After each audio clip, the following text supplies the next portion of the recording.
In this video, we're going to be focusing on how to use the formulas for compound probability to maybe solve for the intersection of two events or even solve for the union of two events, okay?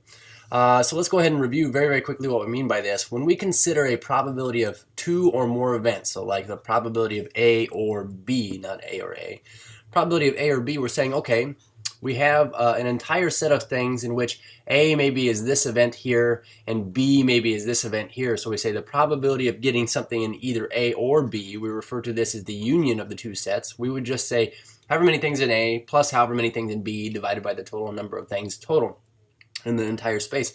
So we come up with this formula right here, which is the probability of A plus the probability of B, in which we just consider this or right here to kind of mean plus. You know, it could be an A or B. The one thing we want to mention here is this, though. It is very possible that, you know, in this first example up here, we say these two sets did not overlap. It's very possible, and actually probably likely a lot of the time, that we are dealing with sets that overlap, okay, and maybe share this middle portion right here. So we refer to this first up here as mutually exclusive events. Mutually exclusive events are two events that share no common elements, okay? So like even numbers and odd numbers never overlap, or like red cards or black cards in a deck never overlap. Those are mutually exclusive things. When we have non-mutually exclusive events, we do need to change our formula up a little bit, because recall, we can't just say let's just take the number of things in A plus the number of things in B if we're finding the probability of A or B, because what we're doing is we're counting this middle portion here, or the intersection of them, twice. So I'm gonna label this here. This is the portion that represents both A and B at the same time. We refer to that as the intersection of the two sets here. But what we need to do is this instead. We say then the probability of A or B is not merely just the probability of A plus the probability of B. I mean, we can do this. We could say let's just add all the things in A plus all the things in B. But if we do this, we will have counted this middle portion like twice. So what we need to do is we need to subtract off the probability of both A and B at the same time. And this is that intersection on the right there. So when we work through this video, the whole intent of this video is to go through how can we use this formula to determine some things about given situations. And so let's just hop right into it. Let's look at this first example. So we have a situation here. It says in a poll of high school juniors, 6 out of 15 took a French class and 11 out of 15 took a math class, okay? So what we've got here is a situation like this. We don't have to draw the image, but I do want to kind of look at this here. We say we've got 15 total juniors, 15, okay? Maybe I'll switch this to a red here. 15 total juniors. We say, okay, well, I've got some students here that have taken a French class. We say this would represent all students that have taken a French class. Okay, and then we have a math class. The thing here is, and we're going to discover this in a second, we have two sets here that overlap. As a matter of fact, they can be in French and in math. So we say, all right, 6 out of 15 took a French class. There are 6 total in the French portion here, and 11 out of 15 took a math class. There are 11 total in this portion right here that represents the math. But we also say this, 14 out of 15 students took French or math. And of course, we know that or means the union of these two sets. That is, everything and all of them added up. So if I were to say, well, everything in all these add up to 14, here's my question. So what's the likelihood that a student took both French and math? What we're looking for here is then this middle portion right here, this intersection. So let's see here. I mean, we could think about this reasonably. If there are 14 total students that are in both French and math together, this one has 6 and this one has 11, you know, must they overlap? Well, if you added 6 plus 11, we say 11 plus 6, we would get 17. We say, well, if there are 17, you know, if we add up all the French students and all the math students, you know, how many of these must overlap if there are only 14 total of them and we count them overall? There are 14 total. That must mean that there were 3 students here in the middle. And this is the portion we're looking for here in a minute with the formulas. But if there are 3 in the middle here and there were 6 total in French, that would mean that the other 3 are out here, just out here. And if there were 11 total math students, but 3 of them were also taking French, you know, 11 minus 3 means there are 8 here. Here's where we're getting the 14 from in this statement right here. So let's say I didn't draw a picture and I didn't know this. Could we use this formula right here to actually have worked through this? And actually, yeah, we can. Because here's what we were told. We say in a poll of high school juniors, we say 6 out of 15 took a French class. We could look at this as the probability that somebody's in French. So we say the probability somebody's in French is 6 out of 15. We'll write it like this. And we say, all right, 11 out of 15 took a math class. So we'd say 11 out of 15 took a math class. So the probability of getting somebody who took a math class is 11 out of 15. So we have these two independent, simple probabilities for just French and just math. We were also told this, the probability that a student took French or math, so this would be probability French or math, is 14 out of 15, okay? So let's think about what we have here. Using this formula over here, we know that the probability of one thing or the other thing is just simply the probability of the first thing plus the probability of the second thing, but minus the probability of their intersection. What I'm looking for here is this. What's the probability that the student took French and math? So what we're going to do is we're going to place these things into our formula over here. So that is, if we were to say probability of French or math, we could rewrite this as the probability of French plus the probability of math, but minus the probability of French and math at the same time. Let me get rid of that there, and math. So let's insert what we know. We know that the probability of French is 6 out of 15, so that'll go in right here. We know the probability of math is 11 out of 15. We could put that in right here. We also know that the probability of French or math is 14 out of 15. That can go in right here. What we end up getting is this. We say, well, 14 out of 15, which is French or math, is equal to the probability of French, which was 6 out of 15, plus the probability of math, which was 11 out of 15, minus the probability of French and math simultaneously, our intersection of these two sets, this middle three here. So let's solve and see what we get for this. If this is just an equation, what we'll do is we'll start by combining like terms here. We'd say, well, 6/15 plus 11/15. We end up with this statement. We say, well, 14/15 then equals 17/15 minus the probability of French and math.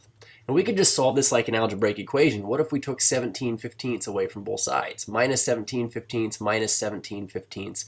What we find out is this would cancel and we get negative the probability of French and math is equal to negative 3/15. But see, if both of these are negative, we could multiply both sides by a -1. It would flip these positive. So what we just determined is the probability that somebody was both in French and in math is 3 out of 15. And that's reasonable considering the fact that we had sketched the situation out up here. So what's the benefit of using this formula as opposed to sketching a picture? Hey, the picture, it can sometimes be confusing. The formula's solid. It's set in stone.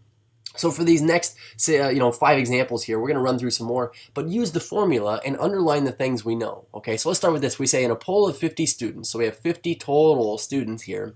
We say 19 were student council members and 33 played a winter sport. Now we also know 48 out of 50 were student council members or played a winter sport. So it says, what is the probability that a student council member that a student is a student council member and played a winter sport? So here's what we've got so far. We would say, well, using our formula for compound probability, we could say, all right, we say the probability that somebody's in student council or plays a sport, we could write this way, council or sport. And if we were to re-scribble this, it'd be probability of student council plus the probability that they play a sport, but minus the intersection of the two, probability that they are in student council and play a sport at the same time. So now looking at what we need to know here, we say, well, what's the probability that they're in student council or play a sport? Here's what we have. We have 48 out of 50 were in student council or played a sport.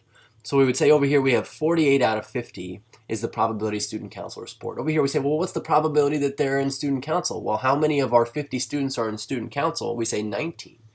So we'd say 19 out of 50 are student council. How many played a sport? Well, 33. 33 out of what? 50. So we say 33 out of 50, and this is minus the intersection of the two. So the question to begin with was this: how many both are in student council and play a sport? Okay, so what we're doing is we're solving for this quantity right here. So let's go ahead and again, let's combine like terms. We say 19 plus 33. Let's see, that would be like 20 plus 33, which is 53, but take away 1. So we have this now.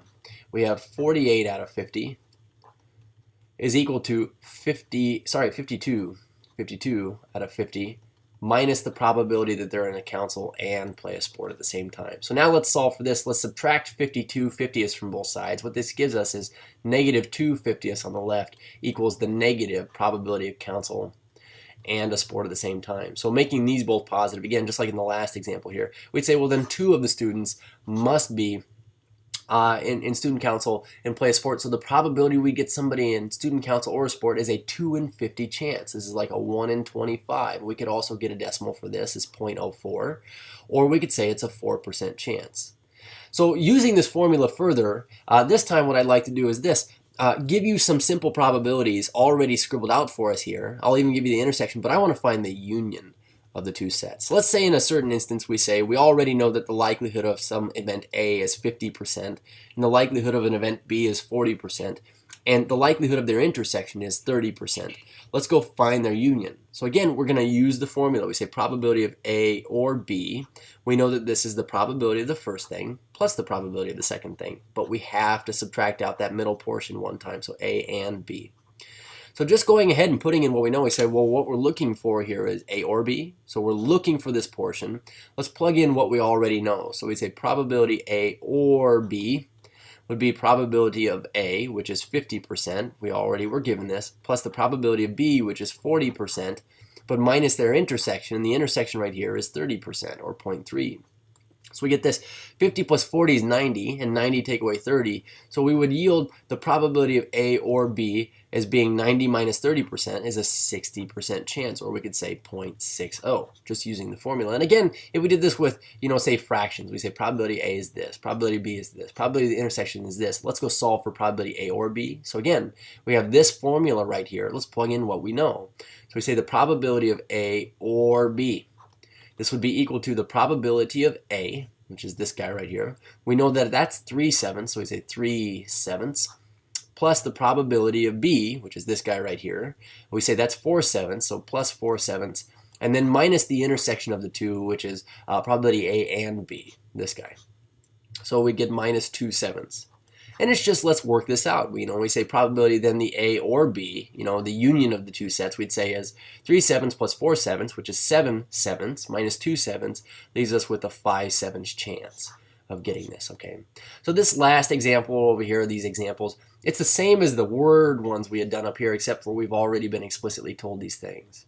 So we say, all right, well, we know the probability of one event. We know the probability of the other event. We know the probability of A or B combined. Okay, let's find the probability of A and B here, okay? So we say, all right, I don't even know if I've set this up to see if it's possible. As a matter of fact, I just made these numbers up, but we'd say, okay, well, I'd put it in my formula. We say probability of A or B, of course, is the probability of the first thing plus the probability of the second thing, but minus the probability of them together. So if I get unreal results here, it couldn't be possible. I'm really sorry. But we know probability A or B is 0.40. Probability of A is 0.70, plus the probability of B, which is 0.20. We'll put that in for probability of B here, minus probability of A and B. Yeah. So we get this 0.40. We'll combine our like terms here. We'd say, okay, this is 0.90 minus probability of A and B. And if we were to now solve for probability of A and B, we'd subtract this 0.9 from both sides of this equation. It's still algebra. We can still do the math here. We say negative 0.50 equals negative probability of A and B. So if that is the negative probability of A and B, then we say the positive probability of A and B is this. And certainly, I guess it would be reasonable to get a 50% answer here. Okay, cool. And so this last one, same thing, you work through it with fractions instead. Actually, I just encourage you guys to kind of go through and do the same process we've just done. But that's how you would use the formula for compound probabilities to kind of back solve for both either unions or intersections or individual probabilities. I mean, given what you know, plug in what you know, go find the thing you don't know. Cheers.